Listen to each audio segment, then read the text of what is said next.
మాజీ మంత్రి ఆలపాటి రాజేంద్ర ప్రసాద్ ఆధ్వర్యంలో తెనాలిలో జరుగుతున్న ఎన్టీఆర్ శత జయంతి ఉత్సవాలలో భాగంగా ఎన్టీఆర్ వ్యక్తిత్వం, ఆయన నటించిన సినిమాలు, రాజకీయ జీవితంపై చర్చా కార్యక్రమం స్థానిక పెన్షనర్ అసోసియేషన్ హాల్లో నిర్వహించారు. అనంతరం ప్రముఖ హార్మోనియం విద్వాంసులు మరియు కళాకారులు బొడ్డు వెంకట్రావుని సన్మానించి జ్ఞాపికను అందజేశారు. ఈ కార్యక్రమంలో వక్తలు డాక్టర్ దేవరపల్లి ప్రభుదాస్ మరియు తుమ్మలగుంట రామాదేవిలు తెనాలి ముద్దుబిడ్డ స్వర్గీయ జమునతో ఎన్టీఆర్ సినిమాల మీద సమీక్ష, సినీ రాజకీయాలలో వారిద్దరి మధ్య విశేషాలు అనే అంశంపై ప్రసంగించారు.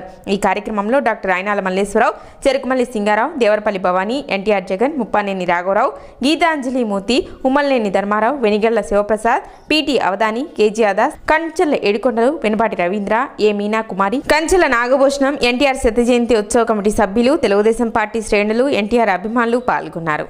నేను మా నాన్నగారు బొడ్డు సుబ్బారావు గారు, అమ్మగారు పద్మావతి గారు, మా గురుగారు ప్రబల సునాని గారు, ఆళ్ల కృష్ణారావు అభివృద్ధి ఇన్స్టిట్యూట్లో 1983లో నేర్చుకున్నాను.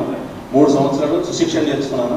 నేర్చుకున్న తర్వాత ప్రముఖ సినిమా నటుడు ధూళిపళ్ళ గారికి మా తాత నిశంకర వెంకటరత్నం గారు ఎంపీగా ఉన్నప్పుడు ఆయన తీసుకెళ్ళి ధూళిపళ్ళ దగ్గర పరిచయం చేసి, మా మనవాడు నీకు పనికొస్తాడని ఉంటే ఆయన సుందరకాండ చేస్తున్నాడు, దానికి పనికొస్తాడని చెప్పి నన్ను ఫస్ట్ అక్కడ ఇంట్రొడ్యూస్ చేసి అయ్యాను. ఆ తర్వాత తెనాలి ఉద్యోగం ఇచ్చారు.